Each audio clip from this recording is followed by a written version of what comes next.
My ex left me for a six-figure guy 4 years ago. Now she's back with a little boy, claiming he's my son, and that's when the real drama began. I had finally carved out a life that felt mine. After years of struggling, bouncing between dead-end jobs, overdraft notices, and apartments I could barely afford, I built something that belonged to me. My business was growing steadily. My apartment felt like home, and for the first time in my adult life, things were predictable, comfortable, quiet, and I liked it that way. That evening, I was sitting on my couch, laptop on my lap, going through invoices when there was a knock at the door. Just one knock, polite, almost hesitant. I frowned. Nobody came to my apartment unannounced, nobody I knew. Anyway, I muttered, half to myself, who the hell? And then I opened the door. Chloe, my Chloe, standing there like she had just walked out of my past and into my living room, holding a little boy's hand. Mason, she said his name was, maybe 3 years old. He had these wide, careful eyes, and I swear to God, the instant I saw them, my stomach dropped. Logan, Chloe said, voice shaky, like she'd rehearsed this 1,000 times. This is your son. For a second, I couldn't even process it. My heart hammered, my brain refused to work. My son? My son? Wait, what? I asked, my voice sharper than I meant. You're saying he's mine? Chloe swallowed hard and nodded. Yes, I know this is sudden, and I didn't know how to tell you back then. Ryan, he left me, Logan. I'm broke. I have nowhere else to go. And Mason, he deserves his father. I blinked. My chest felt tight. 4 years. 4 long years she'd been gone, and now this. And that kid, he had my eyes. I mean, my eyes. There was no mistaking it. Why now? I said, my voice trembling with a mix of anger and disbelief. Why come to me now? Chloe looked down, twisting her fingers nervously. Because I had no one else, because Ryan left, and because Mason, he needs you. I wanted to scream. I wanted to tell her exactly what I thought of her leaving me, taking herself and my unborn son, my life, away for some guy with a paycheck. But then I looked at Mason, this tiny, fragile boy who had nothing to do with my anger, and something inside me softened. Okay, I said finally, my voice low but firm. We'll do a paternity test, but until I know for sure, nothing changes. Got it? Chloe nodded, relief flooding her face. I understand. I crouched down to Mason's level, careful not to seem threatening. Hey, kiddo. Mason, right? I'm Logan. You want to come in for a minute? He hesitated, glancing at Chloe. I could see the little wheels turning in his head, weighing the options. Finally, he took a tentative step forward. I held out my hand. He grasped it carefully, like testing the water before diving in. That tiny gesture, it did something to me. Something I hadn't felt in years. I felt protective and terrified and kind of exhilarated all at once. Chloe watched silently, biting her lip. Thank you, she whispered. That night, I tried to process everything.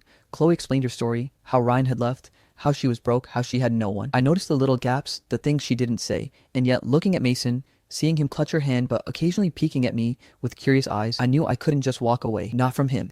We agreed on the paternity test. Chloe would stay at a nearby hotel until the results came back. I didn't trust her. I didn't forgive her. But Mason, he was mine, and that was non-negotiable. I went to bed that night staring at the ceiling. My apartment was quiet. Yes, but it wasn't peaceful. Not anymore. Mason's tiny presence, Chloe's sudden return. They had shifted something fundamental. My life wasn't predictable, comfortable, safe. It was messy, terrifying, and I had to navigate it. Over the next few days, I kept my distance while also keeping a careful eye on Mason. The boy was small, shy, but curious. He looked at me with those wide eyes, testing me, gauging if I was safe. And in a way, I wanted to prove that I was. I left little snacks out when he came over, watching with a quiet fascination as he played with toys I'd bought on impulse, noticing the smallest details. How he scrunched his nose when he concentrated, the way his hair stuck up in the morning. And through all of it, I realized something terrifyingly simple. My life, the life I thought was complete, had just changed forever. When the paternity test finally arrived, I held it in my hands like it could detonate at any moment. I looked at Mason, sleeping quietly in Chloe's arms, and my chest tightened. Whatever the results said, my life had already been altered. I had a son, and nothing, absolutely nothing, would ever be the same again. I never thought a knock on the door could unravel a lifetime. But here I was, days after Chloe showed up with Mason, trying to make sense of everything while my heart and mind waged a quiet war. I kept staring at Mason when Chloe wasn't looking, the boy's small hands clutching his little toys, his wide eyes watching me like I was some kind of new planet. I tried to focus on the mundane, work, invoices, emails, but every glance at Mason dragged me back into a storm I wasn't ready to face. His eyes, they were mine. And that fact alone refused to let me think straight. It didn't help that my brain kept flashing back to the way things used to be, back when Chloe and I were young and reckless and absolutely convinced that we'd last forever. I remember the first time I saw her, college library, a Saturday afternoon, sun streaming through the big windows.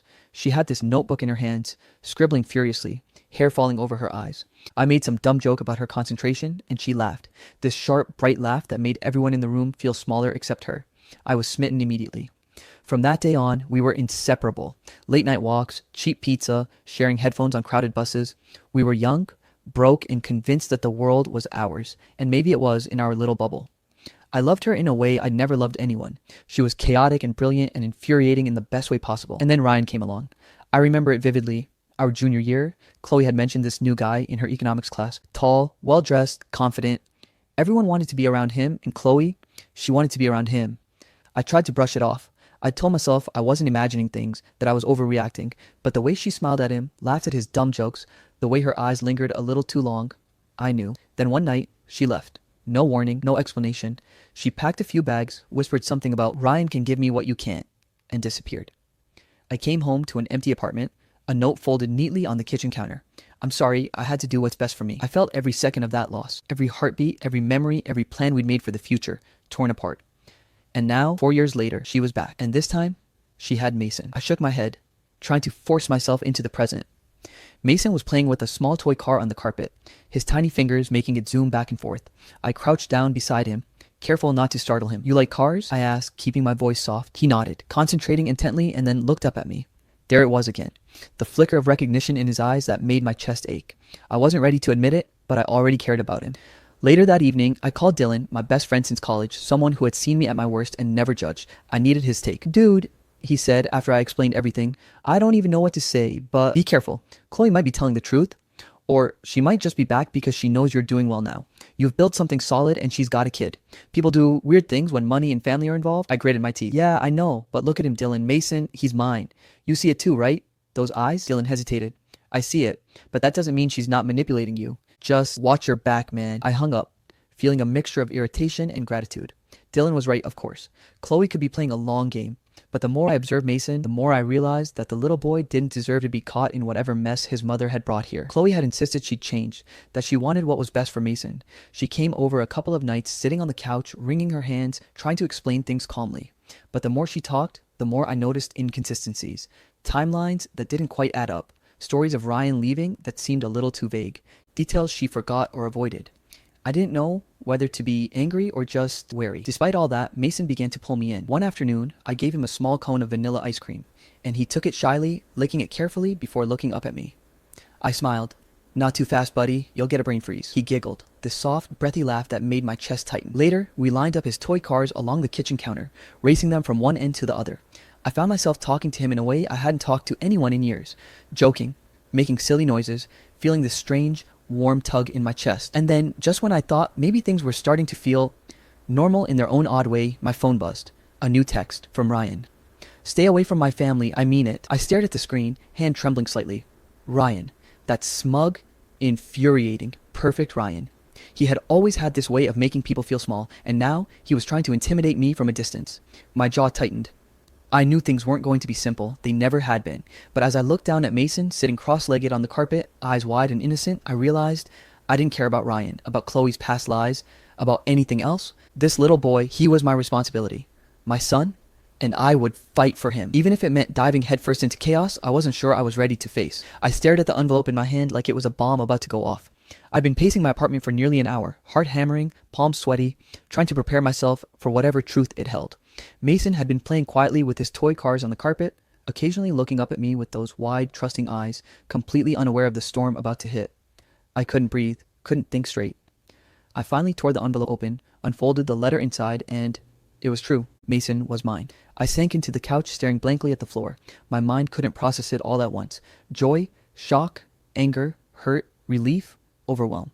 Every emotion collided inside me at once, making my chest ache in a way that was both terrifying and exhilarating. I wanted to scream. I wanted to cry. I wanted to call Chloe and shake her until she explained herself. I wanted to hold Mason and never let him go. I did none of those things immediately. I sat there, letting the reality wash over me, letting it sink in that this tiny, resilient little human was my son, my responsibility, my family. Finally, I stood and grabbed my phone. I needed answers. I needed Chloe to explain why the hell she had kept this from me for 4 years.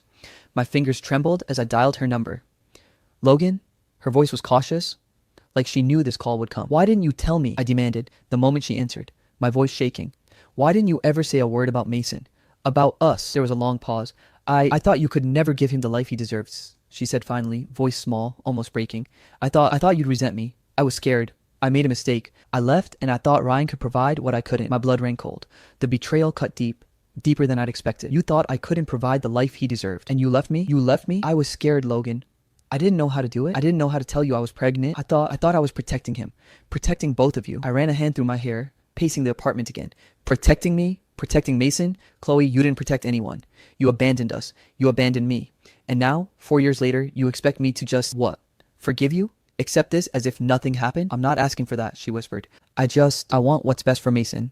That's all I care about. I stopped pacing. My gaze softened as I looked at Mason, who had crawled closer, curious about the raised voices but too young to understand.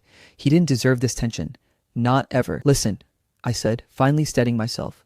I will be in his life. He's my son. That's not up for debate. But this, me and you, we're not a thing. I'm not just going to rekindle what we had. Not after what you did. Not now. Chloe nodded silently, relief flickering in her eyes. She understood, at least partially. And then, just as I was trying to calm my racing thoughts, my phone buzzed again. A text message. We need to talk. Now. Don't ignore me. Ryan. I froze. My jaw tightened. Ryan? Here? After 4 years? Before I could think? The doorbell rang. My stomach dropped. I opened the door, and there he was. Tall, smug, perfectly dressed, eyes blazing with fury. Logan, he said, voice low and dangerous. We need to clear a few things up. What are you doing here? I demanded, stepping back. Stay away from my home. From Mason. He smirked, ignoring the warning.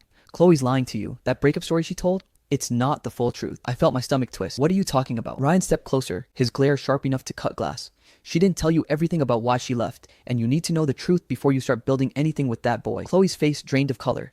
She opened her mouth to say something, then shut it, unsure how to respond. I wanted to throw him out, wanted to grab Chloe and Mason and run, but something told me this was only the beginning. That night, after Ryan left, or at least stormed off to wherever he went, I overheard Chloe pacing, whispering angrily into her phone. I stayed near the doorway, listening without making my presence known. You didn't tell him the real reason you left. Ryan's voice was harsh and sharp, laced with accusation. I froze, my heart pounded. The real reason? There was more. There was something else I didn't know. Something that could change everything. I had no idea what it was, and I didn't know if I was ready to find out. I couldn't sleep that night. Not after what I'd overheard. The line Ryan had said, sharp and accusing, you didn't tell him the real reason you left. It echoed in my head like a hammer against glass. I kept picturing Mason asleep on the couch, peaceful and innocent, unaware of how messy the world around him was.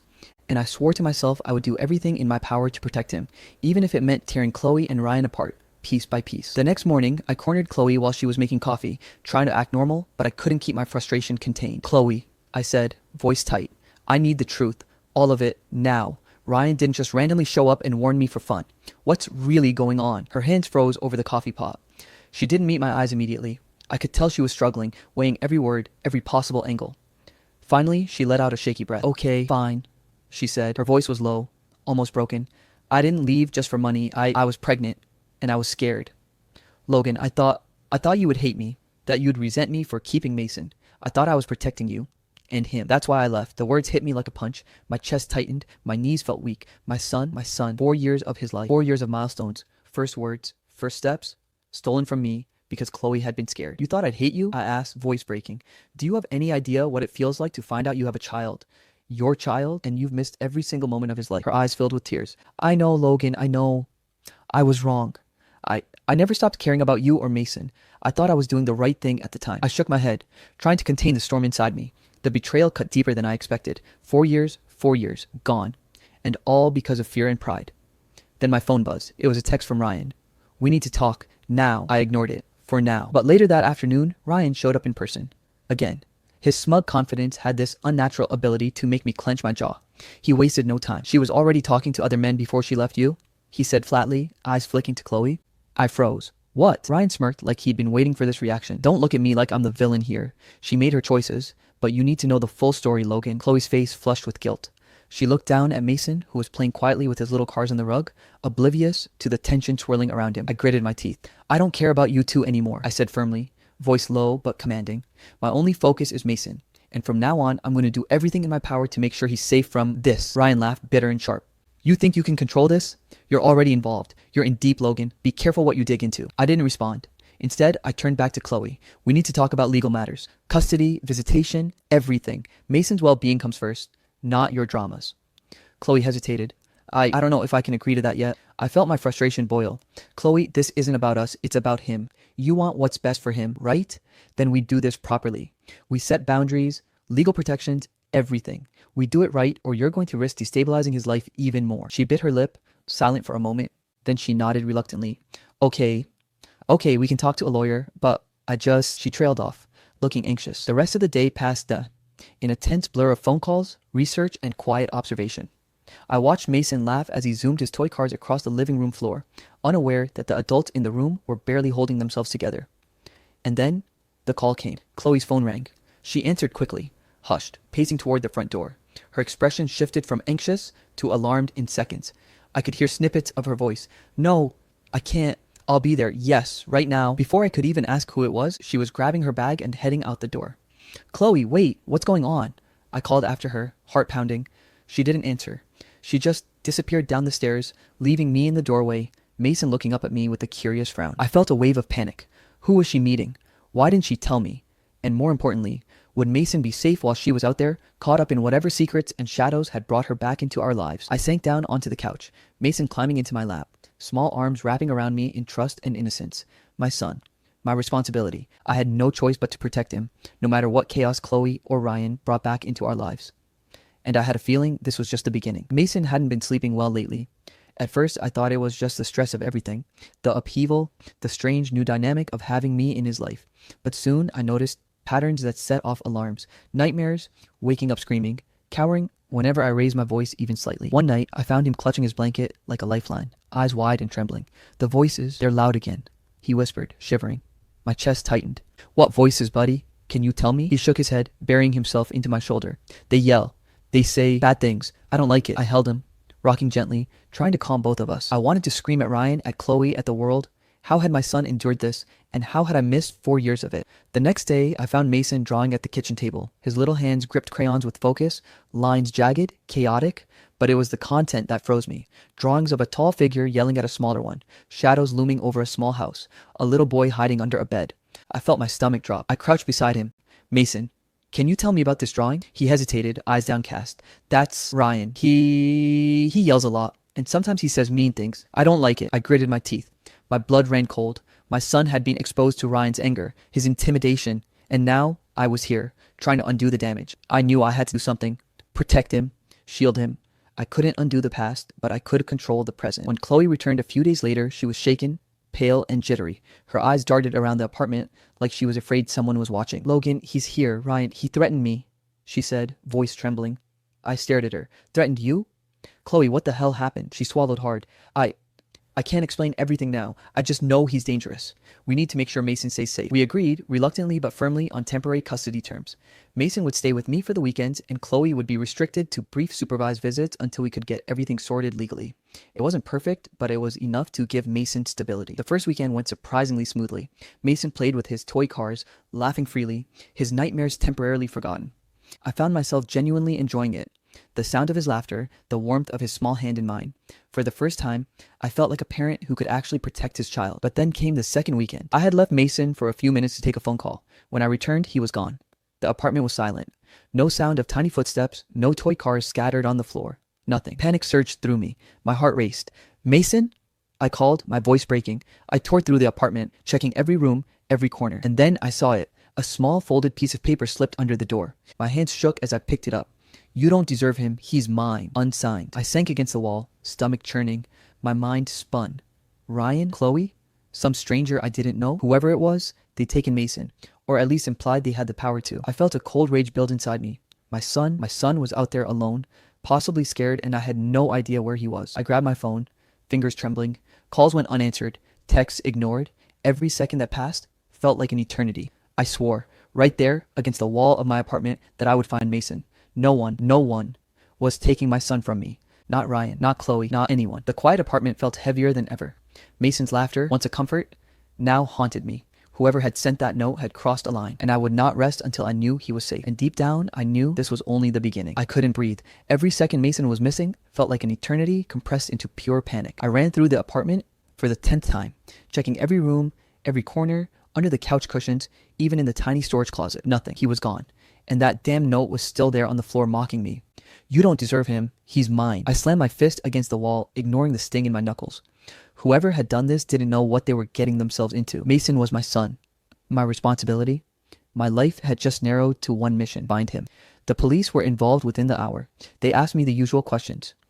When I last saw him, who had access to the apartment, if anyone had threatened us before. I gave them every detail, every word Ryan and Chloe had said, the note, the threats, everything. Detective Hargrove, a tall woman with a no-nonsense attitude and sharp eyes, didn't sugarcoat anything. "We'll investigate every lead," she said, flipping through her notebook. "But you need to understand, the first 24 hours are critical. Whoever took him could be anywhere." I nodded numbly, barely registering her words. Dylan had shown up not long after, practically dragging me out of the apartment. "Come on, man. We're not sitting here waiting to panic. We need a plan." Dylan's eyes were sharp, scanning my face like he could read every thought in my head. "Ryan's the first suspect. He's volatile, he's angry, and he has a history of intimidation. He's your first lead, Logan, but we also need to think outside the box." I hated thinking about Ryan, that smug face, his arrogance, the way he'd always tried to assert control, but I couldn't ignore the fact that he had motive. Chloe had said he threatened her, and now Mason was gone. My gut screamed that Ryan was involved. We started with the obvious places: Ryan's old apartment, his favorite bars, anywhere he might go to try to intimidate Chloe or make a statement. Each stop, each inquiry, left me with more anxiety than the last. Nobody had seen him. Nobody had seen Mason. Meanwhile, Chloe was frantic but evasive. She hovered in my apartment, wringing her hands, pacing like a caged animal. Every time I tried to get a straight answer about who might want Mason or where he could be, she dodged. I wanted to shake her, demand honesty, but I knew she was scared too. Scared, evasive, hiding something, but what? Then came a breakthrough, or at least a lead that wasn't Ryan. Mrs. Whitaker, a neighbor who often watched Mason when Chloe had appointments, came forward.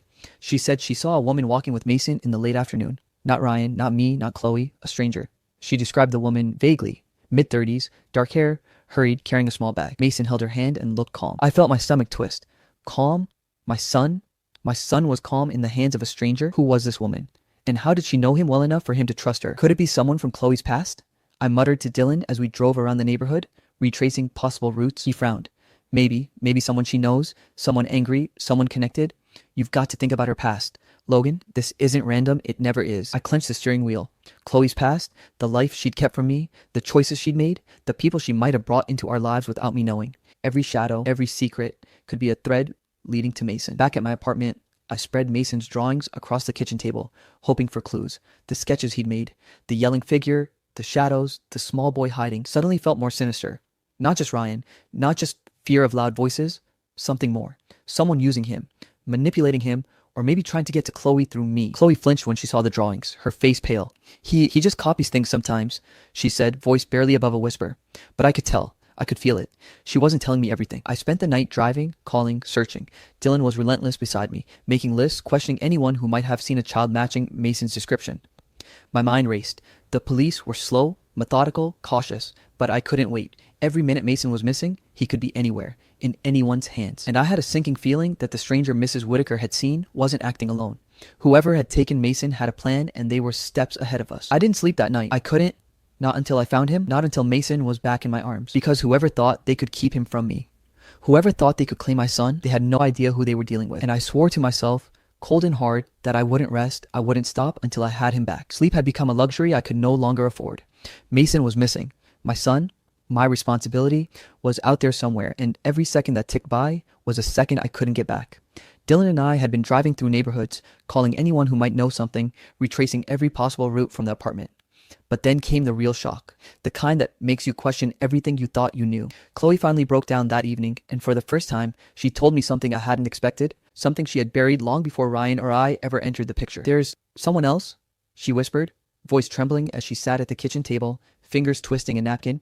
Before Logan, before Ryan, there was Gavin." I froze. "Gavin? Who the hell is Gavin?" Her eyes filled with tears. "Dangerous. Terrible. He was in my life. I was young. Stupid. I tried to get away. I left. I hid. And I thought I could start over. But now he knows about Mason. He thinks Mason is his son." My stomach dropped. My hands shook. My mind couldn't process it. Mason. My son? The little boy who had my eyes, my laugh, my essence. Gavin. Dangerous. Unknown. A man I didn't even know existed. Now thought he had a claim to him. "What do you mean he knows?" I demanded, voice tight. "How does he even know about Mason?" Chloe swallowed hard, looking away. "I posted pictures online, innocent ones, for friends and family. I didn't think he saw them. But he did. He saw Mason. And now his family has him. They believe I lied, that Mason is Gavin's son, not yours, and they won't let him go." My blood ran cold. I felt the floor tilt beneath me. I wanted to scream, to throw something, to make this world make sense, but it didn't. Mason wasn't just missing. He was in the hands of people who believed he wasn't even mine. I slammed my fist on the table. "Chloe, we need to get him. Now. We can't wait. The police can help." But I trailed off, realizing just how serious this was. Gavin's family wasn't going to give him up easily. They were convinced of something that wasn't true. Dylan and I wasted no time. I drove through the city streets, Chloe giving us as much detail as she could about Gavin, his family, where they lived, who might be there. Every red light, every stop sign felt like a countdown. We found them in a house on the outskirts of the city. Big, imposing, clearly meant to intimidate. Cars in the driveway, a man pacing on the porch, and a woman holding Mason, who looked up at us through the window, confusion and fear in his eyes. I wanted to run straight in, tear him from their arms, and hold him until the world went away. But Dylan pulled me back, shaking his head. Not yet. Calm, assess. We don't know what they're capable of. I took a deep breath, stomach churning. Chloe stepped forward, voice wavering but firm. Mason. He's Logan's son. He belongs with him. The woman holding Mason shook her head, glare sharp. We know who he is. Gavin's child. We're keeping him until the truth comes out. I felt rage rise like a tide, hot and consuming. No, you don't know anything. Mason is mine. My son. He's been through enough and you're putting him in danger. They didn't budge. They didn't flinch. They believed their story, their truth, and in that moment, it felt like the entire world was against me. I gritted my teeth, feeling the old, familiar surge of determination. I had faced obstacles before. Business struggles, betrayals, heartbreak. But this was different. Mason was not just a priority, he was life itself. I wouldn't lose him. Not to fear, not to lies, not to anyone. Dylan placed a hand on my shoulder. We'll figure this out, Logan. We'll get him back, but we need a plan. You can't just storm in there. It'll get ugly fast, and you don't want to put Mason in the middle. I nodded, even as my fist clenched. You're right, but I'm not waiting. Not for a second. He's my son, and they will not keep him from me. Chloe stood beside me, silent but resolute. I could see the fear in her eyes, but also the guilt. She had never intended for this to happen. None of it. And yet it had. Gavin, his family, their twisted conviction that Mason belonged to them, it had brought us to the edge. I looked at Mason through the window, his small face pressed against the glass, confusion and innocence in every line. And I swore, silently, fiercely, that I would bring him home, whatever it took, because no lie, no threat, no past mistake would ever take him away from me. The night before the confrontation, I couldn't sleep. I sat in the dim light of my apartment, Mason's empty room across the hall, imagining him somewhere out there, scared, confused, wondering why his dad wasn't there. Dylan kept pacing, making calls, arranging for a lawyer to be on standby. Every plan, every contingency felt like a lifeline thrown into a stormy sea. By morning, I had resolved myself. This would not end without Mason back in my arms. Gavin's family had made their choices, and their conviction that Mason was Gavin's son didn't matter anymore. Facts mattered. DNA mattered. My son mattered. And nothing would stand in my way. We arrived at the house on the outskirts of the city just as the sun was rising, pale light spilling across the front yard. The scene hadn't changed. Cars lined the driveway. A woman standing at the door with the Mason in her arms, glaring at us like we were intruders. I took a deep breath and approached the door, Dylan beside me, phone in hand, lawyer on the line. This is Logan, I said firmly, projecting every ounce of authority I could muster. Mason is my son. I'm here to bring him home safely. The woman shook her head, stepping back as if daring me to advance. We know who he belongs to. Gavin's child. She spat. I clenched my jaw. That is false. Mason is mine. Biologically and legally. You're holding him against his father's rights. This ends now. For a moment, there was silence. Then came the shouting, doors slamming inside. A man, tall, stocky, eyes sharp with suspicion, emerged from the shadows. Gavin. He looked at me with a mixture of anger, confusion, and something else. Hesitation. You think you can just take him? Yes, I said, voice steady, despite the adrenaline surging through me. Because he's mine. Because he deserves a safe home, not a lie. Gavin's face contorted. She told me he was mine. I saw the photos online. That boy, he's mine. Chloe, standing behind me, flinched at his words. I noticed it, and then her voice, small, trembling, almost whispering. I posted them. I was hoping for sympathy. I didn't know he would see them. I didn't think it would happen like this. I took a deep breath, trying to temper the boiling rage inside me. Chloe had caused this, yes, but Mason's safety came first. It's done now, I said, softer but firm. No more mistakes, no more secrets. Mason comes with me. There was tension in the air, thick and suffocating. I saw Gavin's family shift uncomfortably, their certainty faltering under the combined force of law, DNA, and my resolve. I reached for Mason slowly, carefully, letting him see my face, hear my voice. Mason, I said gently, kneeling down to his level. It's Dad. It's me, your dad. His little eyes widened, scanning my face, then Chloe's, then the stranger's holding him. And then he said it. The words I had longed to hear. Whispered, fragile but unmistakable. Dad? The world seemed to stop. My chest tightened, a mixture of joy, relief, and overwhelming emotion. Yes, buddy, Dad, I'm right here. I've got you. I scooped him into my arms, holding him like I'd never let go. His arms wrapped around my neck, small hands clutching at my shirt. Tears pricked my eyes, threatening to spill. Dylan stood beside me, silent, giving me space. knowing this was my moment. Gavin's family exchanged uneasy glances, murmuring to each other, realizing the fight wasn't worth it. The lawyer already on site stepped forward, presenting documents that legally cemented my claim. Reluctantly, they stepped aside. We walked Mason to the car. He rested his head against my shoulder, quiet but secure. I felt a mix of triumph and exhaustion. He was safe, he was mine. I had done it. And yet the victory was bittersweet, eyes filled with a mix of guilt, shame, and relief. I didn't mean for any of this to happen, she said, voice trembling. I didn't reply immediately. How could I? 4 years of absence, 4 years of fear, 4 years of secrets, all caused by her decisions. She had almost cost me everything. Mason deserved answers, deserved stability, and deserved a father who would fight for him no matter what. But did I still trust Chloe? Could I? Just be honest from now on, I said finally, my voice low and steady. No more lies, no more mistakes. Mason can't go through that again. She nodded silently, swallowing hard. I could tell she understood, but the tension lingered. Trust, once broken, doesn't rebuild overnight. And while Mason was safe, the undercurrents of betrayal and secrecy would follow us. I buckled Mason into his car seat, feeling his small hand reach for mine. I held it tightly, silently promising him that nothing would ever separate us like that again. I would fight. I would protect him. I would be the father he deserved. And as I drove away from Gavin's house, the adrenaline fading but my resolve unwavering, I knew one thing. The fight for Mason's safety was far from over.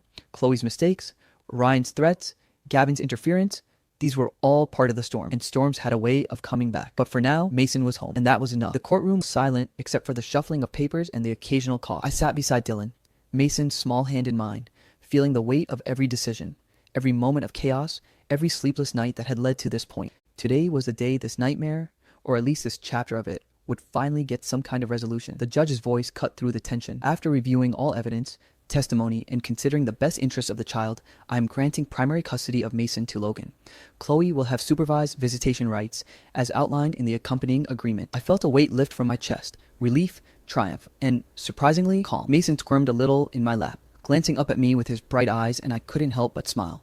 He was mine. He would be safe with me guiding him, protecting him, loving him. Chloe looked down, silent, as the judgment was read. There was a flicker of guilt and maybe even regret in her expression, but I didn't look for forgiveness. Not today.